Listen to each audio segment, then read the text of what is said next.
Hey up everybody and welcome back. Well, as you saw from the title and as I told you last week, we're due for a new project because as one of you named it, the Yellow Peril is finished, and judging by the large number of comments I got, you all not only liked the bike but really enjoyed the build. So I think this is one project that's been a success all around. Well, as I mentioned last week, I have these two here. I have my Modern Trials bike and I have the Enfield and the Monster, and they're both in the paint room because I don't really have space for all this stuff. So the next, well, virtually every project from now on, really I've got to move on. I've got to sell it. So I was looking around for things, and I gave you an intimation of what was happening last week. But there's a little story involved with this next project, and I think what I'll do is I'll show you what it is and then I'll tell you the story. So let's move the camera around. Ta-da! Alright, what we have here from the engine number is a very sad looking 1959 BSAC 15. So first year they were built, I think, 59. Engine turns over, all the wheels turn, it's all there bar the toolbox lid, and I've already found one of those, and so that's on its way. Right, now what I'm going to do is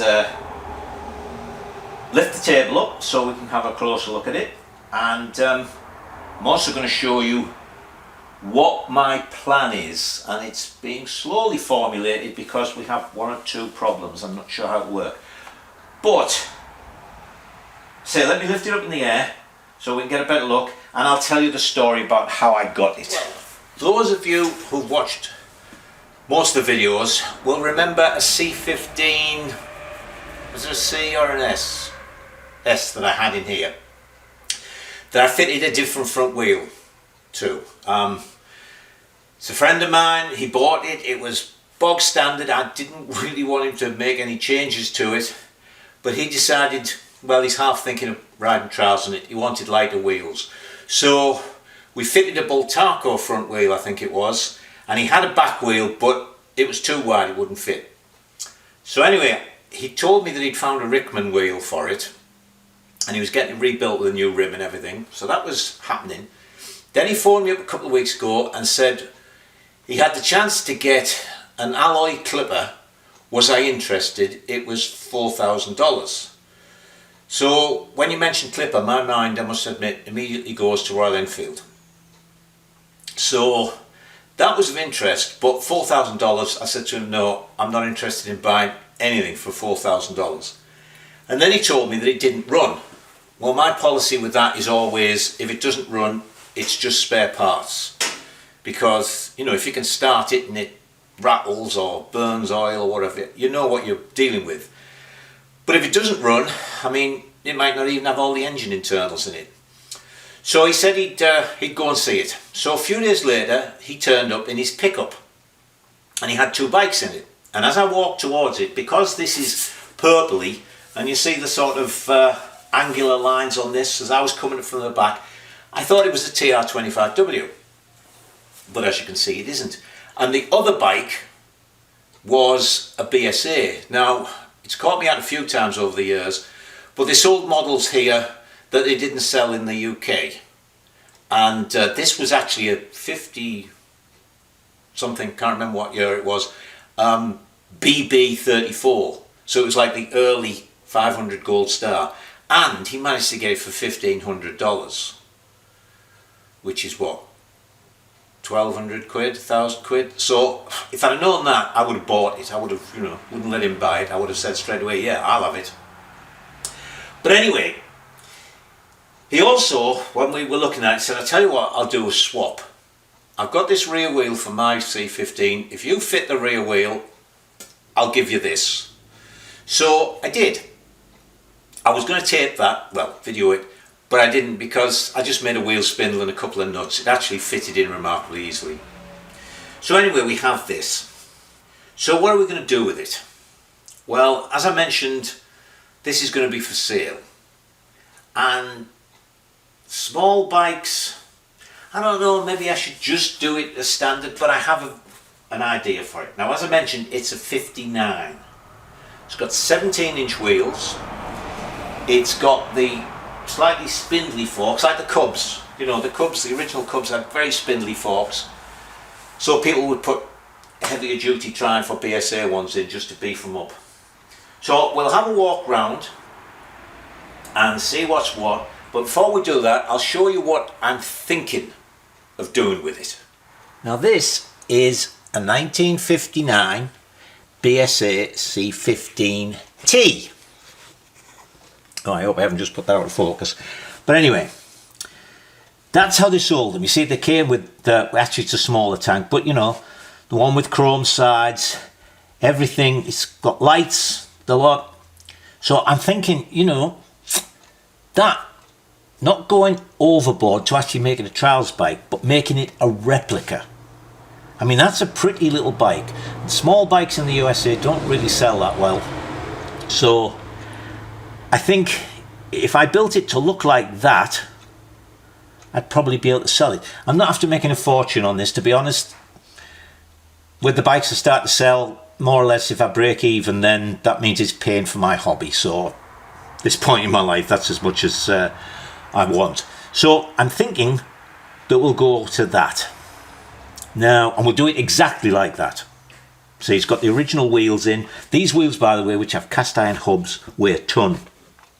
And as I say, it's got slightly smaller, but basically a road going tank, lights, everything like that. So we would do it like that, even in those colours, and I think that's a pretty little bike. That should have some interest. So that's what we're going to do. But we have some problems, particularly with the wheels. So let's go over to the bike and we'll talk about that. Now then, what would we have to do to make this look like a C15T? Well, as I mentioned, our problem, you can see the side panels missing, by the way. But as I say, I've got one of those bought from the UK, so that's on its way. The problem is the wheels. Now we're going to use the original hubs. I want this bike to be as little modification as possible. You know, the last couple of projects we've done, particularly like with the Monster and the Yellow Peril, there was a huge amount of frame mods, fabrication, all sorts of stuff. This one, I need a little bit of a rest. So this is more of a restoration. But I wanted to know what the differences were between a road going C15 and a C15T. So of course I went to the BSA Otter webpage. If you don't know it, you should go and look at that. Charlie Prescott, and he has on his website, he had one page on C15s, which was very informative for me, and I learned a couple of things I didn't know. So 17-inch wheels, front and back, obviously no good to man the beast if we're going to make it look like a trials bike. So I'm not going to put trials tyres on, I'm going to put sort of dual sport tyres on, but that's all. So we'll start with the back, and this is the big problem. Not only is it 17-inch, but it's a 325 tyre. Now I did some rough measurements, and I found that if I extended the swinging arm a little bit, I could fit in lengthwise an 18-inch tyre, 18-inch wheel with a 4-inch tyre. And the reason I'm going for that is because it gives me a much wider selection of tyres. That's basically the standard size. But when I read, it was something I didn't think about as well, when I read up on the C15, Charlie mentioned that what they did to the C15 frame was the two bottom tubes, instead of being, you can't really tell it, instead of being angled, they're straight. And the engine mountings, which are castings, were altered to move this engine out to the left to give the chain clearance for the tyre. And I thought, damn, I'm busy measuring the length and width of the swinging arm. I'd never thought about the chain, and sure enough, there's only about 3/8 of an inch between the chain and this 325 tyre. So I can probably get a 350 tyre in, which helps again with availability, but there's no way you can put a 4-inch tyre in without moving the engine over.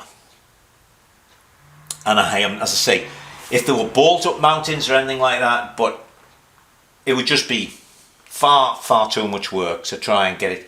So we're restricted to a 350 rear tyre. Now an 18-inch rim with a 350 rear tyre is about 12.5 inches radius. That'll fit in without having to do anything with the swinging arm. So that's fine. Now let's look at the front end. Now, as I mentioned, the front end is a little bit spindly. If I was going to keep it all bog standard, I wouldn't bother with anything. Funnily enough, it has these Y-shaped mudguard mounts, which certainly here in the States are not easy to find. So I was pleased to see them. But the one thing it has, which you'll see on the C15T, the C15T had heavier forks on, and they had the bigger chrome oil seal holders. Also, I needed some headlamps mountings, so I was looking at these and I thought, you know, these are basically a smaller version of the TR25W, or I guess C25 Fox. So I had a pair of them. There they are. No, hang on, I tell a lie, they're B44. I pulled those out first. These are the TR25W ones. Now, as you can see, they've got the larger, which look nicer. Actually, the chrome's good on them as well. Forks, and I have headlamp mountings for these. And just from a quick measurement, I think the headstock is about the same. So I don't think there'd be any big problem in fitting these forks. Now, that helps us in another way. The T20, the C15T, had a 20-inch front wheel because they had restricted fork movement. So rather than doing anything sensible, I mean it's BSA after all, BSA got Dunlop to make 20-inch tyres for them. So I think the works riders actually used to put a little spacer in the forks to restrict the amount of fork movement so they could get the 21-inch tyre in, wheel in, and give themselves a little bit more ground clearance. But with the TR25W forks in, I can get a 21-inch wheel in.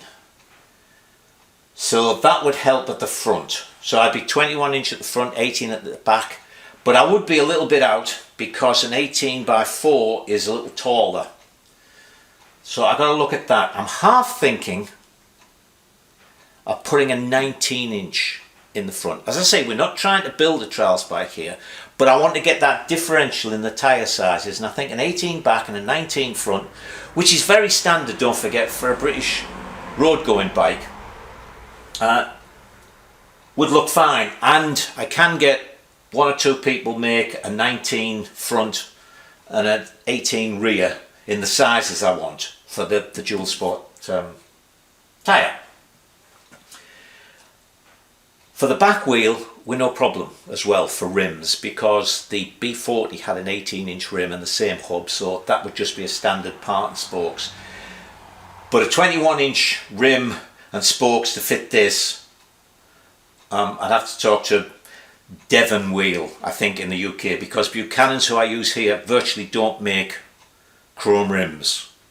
They make some for Harleys, and they make some for the early Japanese ones, those very low profile ones, you remember, the Japanese bikes in the 70s had. So the front isn't a big problem. The back has got to make me think. So it's things like that sort of, do I go with the C15T replica or do I just rebuild it and make it as it is? Also, we'd need a different tank. So what else would we need to do? Now don't forget, in the 50s, when the C15T was being sort of developed as a trials bike, there wasn't the thought of putting the footrests behind the pivot of the swinging arm. The BSA ones for this, oh pardon me, frog in my throat again. On this side here it's mounted there, on the other side it's mounted on another lug a little bit underneath. Looking at the photographs for the trials bike, they only moved it to about here. And what they did apparently, according to Charlie's webpage, is they were mounted on a through bolt. So, and they actually, as you'll see, I'm going to show you the photograph in a minute, the rear brake was left here. Again, this was only shortened a couple of inches.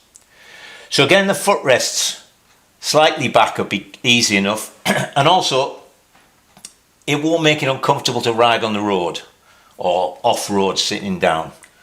So that's not a big problem. Now, one of the things they did, oh, I've got stuck in my throat, was, you see this, can I say this? Let's have a look. Yeah. The pillion mount here is on a longish tube. Now this frame is a brazed up frame. It's made of cast lugs everywhere into which tubes are brazed. So there's a casting here that this is all one casting. So this is just one tube that's brazed in there on both sides. So they just didn't do it because they didn't need these on the trials bike. But the prop stand is on the other side. So I was thinking about this and I thought, well, I can leave it on this side, you know, it's no problem. But as I looked at it again, the prop stand thing isn't welded on the tube. It's another, let me move you in to see that actually. As you see, it's another casting, the mount and everything. So what they do obviously is they get this piece of tube, slide the casting on. I don't think it's in two pieces, it's probably slid on, but it may be made in two pieces, and then it's just brazed up. So I got to thinking, I'm going to cut these off, but on the other side I'll cut it off here as it is on the T. This one, when I cut it off, I'll bore this out, the casting out, so it'll slide on there and I can just bronze it back on. But of course, if I put it on that side, it would be folding in. I would have to flip it round. So if I just turned that round, it would still pivot this way and everything like that. And the only thing would be the spring would be on the top. Now let me show you something interesting. Here's that photograph, or another one on the next page, of the C15T. Look at the prop stand. Springs on the top. So I've got a feeling that's all they did. They didn't make another prop stand casting. Why would they? They just put this one from the other side here, the other way up. You can see there's no extension there for the... And you can also see where the footrests are mounted. They're still really well forward. Here's the swinging arm pivot. They're not behind it. They've hardly moved back. So footrests, prop stand, all that isn't going to be a big problem. Another thing from the early bikes, and those of you who have or know Cubs will know the early Cubs were the same. This engine is before they started putting points on the end of the camshaft. And they had a distributor. Didn't actually distribute because there's only one cylinder, but this is driven and it all goes down and the drive goes to the oil pump and all sorts of things. The C15T will have had the energy transfer system, which, if any of you know it, wasn't brilliant. It's one of those things that was probably fine when it was brand new, but as soon as it starts to wear and get some backlash, you really start to have problems with the ignition timing.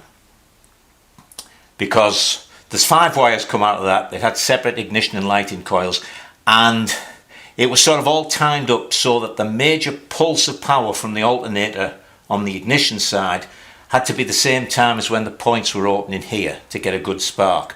So of course, a little bit of backlash in this, a little bit of backlash in anything, and you were doubly screwed. I checked with Electrics World on their website, where I got the ignition for the Yellow Peril and the Enfield, and they do an electronic ignition, the alternator replacement type, which also has lighting coils in it. So I can do away with this ignition, I can do away with the whole thing, make this 12 volt, even batteryless. I'll leave this on, you know, for the part, to look the part. So we can have good ignition, good lights, etc. So that will be done. What else will we do? Well, let me pull you out. We would need a high level exhaust pipe. Now, and if you noticed on the photograph, actually no, it was the other side. The early ones came out and went along the outside of here. So we don't really want that. We want it to go on the inside. So I'll either get a later C15 pipe, or we might make one in stainless steel and get it to come up here and inside here. Now, when I did the other C15, we put that high level pipe on inside. Everything had been painted, including the oil tank. And you can see where this is. It was slightly problematic with the pipe we had, so I had to do some clever plumbing to get round it. I actually think it will, you know. I don't know whether it was a different oil tank on that one. I don't think it was. But I think we can fit it in behind. But if not, I can always move this round the back. So that's not a problem. We'll build a silencer for it, probably. But we'll build it as a replica silencer. Not one of sort of my little competition ones. What else? Single saddle. Not sure about the tank. Well, as I said, I've moved you around a little bit. Single size saddle. Alloy mud guards, nicely polished up. Tank with the chrome sides. Now, I don't think... Actually, I don't like the tank on the trials bike. They made it smaller. And it's one of those things where it doesn't reach back to the seat, and also you see this horrible swan neck. So if I get a BSA tank, it will be the full road going one, because that fills that up, but it'll have the side panels. But I have another tank in mind. Steam Shop Dave, who some of you know, as well as his thing, he used to be a motorcycle repair shop, and he was a dealer for Hodaka, the American make. And Hodaka, the earlier Hodakas had chrome tanks. Quite a pleasant shape. I phoned him and he has a couple. I've got to go and measure them. I may use a Hodaka tank on it, if it looks right, because that would be chrome, and then I can do the blue down the centre. I have to make up a couple of tank mounts, but that's nothing. So, as I said, so we'll do it in black. We'll have the nice chrome fork seal holders there, rubber gaiters. The bike had a black headlamp, smallish black headlamp. And then we'll have the blue colour, the chrome. The whole tinware part, the oil tank, battery box and everything is done in black. We'll get the right transfers, the shiny alloy mud guards, high level pipe. The hubs are done with the centres in black. This plate is alloy. So that is polished, centre in black, and then the plates that show on either side are chrome nave plates, and I've given them a quick rub up, and certainly this edge part is going to polish up. They're a bit rusty in there, but that doesn't matter because on the C15T it was black, not chrome. So the wheel thing, particularly the back wheel, is our major problem. I've got to look at tyres, make some measurements. I might have an 18-inch back wheel with a 325 tyre on out the back. So if I have, when we start stripping this and I've got it up on the jack, we'll just pull this wheel out and see if a 351 will fit in, a 350 tyre will fit in with the chain line. It's close, because as I said, there's about 3/8 of an inch between this 325 tyre and the chain. Well, a 350 tyre should only be 1/4 of an inch wider, which is 1/8 of an inch on either side. So if we've got 3/8, we should still have clearance. And then I can have an 18 by 350 and as I say, either a 19 or a 21 by 3 probably at the front. It's a 3 that's in here, 3 by 17, 325 at the back. So there you go, that's the project. As you know, next week I will be away camping, so we won't have a video, and should have a video the week after because I'll just be stripping, so not personally, don't get excited.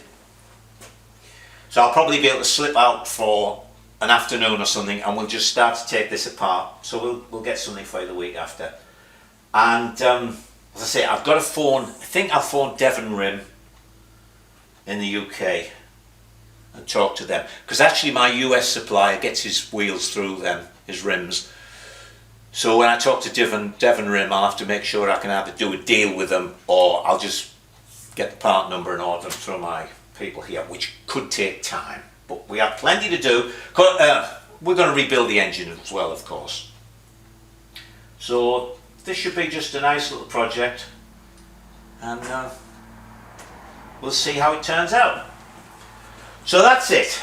So I'm going to go and pack the camper and stuff like that. So while I'm doing that, you stay safe and enjoy yourselves.